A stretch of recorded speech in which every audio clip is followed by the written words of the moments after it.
আসসালামু আলাইকুম ওয়া রাহমাতুল্লাহি ওয়া বারাকাতুহু।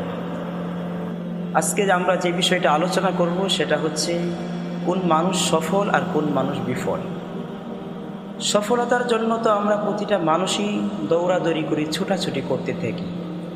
এই ঠিক সকাল থেকে শুরু করে সন্ধ্যা পর্যন্ত, সন্ধ্যা থেকে শুরু করে সকাল পর্যন্ত প্রতিটা মানুষই সফলতার পিছনে দৌড়াতে থাকে।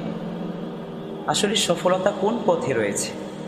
সফলতা কি গাড়ি বাড়ির মধ্যে রয়েছে? টাকা পয়সা, ব্যাংক ব্যালেন্স, অট্টালিকা, দালান কোঠার ভিতরে কি সফলতা রয়েছে, নাকি অন্য কিছুর ভিতরে রয়েছে?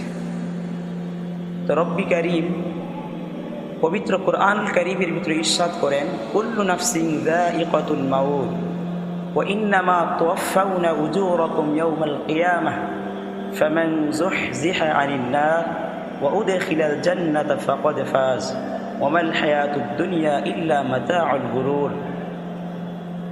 আল্লাহ তাআলা এই পবিত্র কোরআনুল কারীমে আয়াতের ভিতরে বলেন যে প্রতিটা প্রাণীকে মৃত্যুর স্বাদ গ্রহণ করতে হবে। যেই প্রাণীর জীবন আছে তাকে মৃত্যুর স্বাদ গ্রহণ করতে হবে। মৃত্যু থেকে সেই রেহাই পাবে না। কত মানুষই তো ছিল, আমাদের বুকে তো কত মানুষই ছিল। রাজা ছিল, বাদশা ছিল, ক্ষমতাদার মানুষ ছিল, টাকা পয়সাওয়ালা, ব্যাংক ব্যালেন্সওয়ালা, অট্টালিকা, টাকা পয়সা, ব্যাংক ব্যালেন্স, কোনো কিছুই তো তার অভাব ছিল না। তারপরেও তো এই মৃত্যু থেকে সে পলায়ন করতে পারে নাই। আরে ভাই, একটু চিন্তা করে দেখি,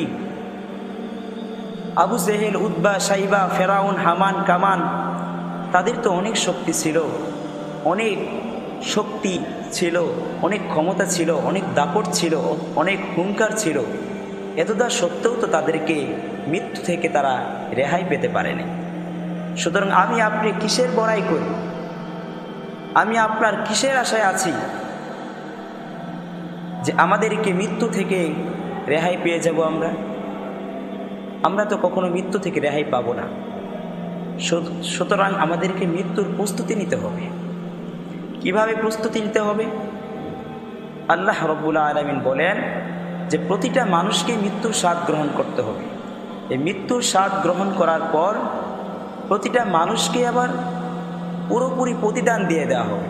আপনি দুনিয়ার বুকে ভালো কাজ করেছেন তো আপনাকে ভালো প্রতিদান দিয়ে দেওয়া হবে।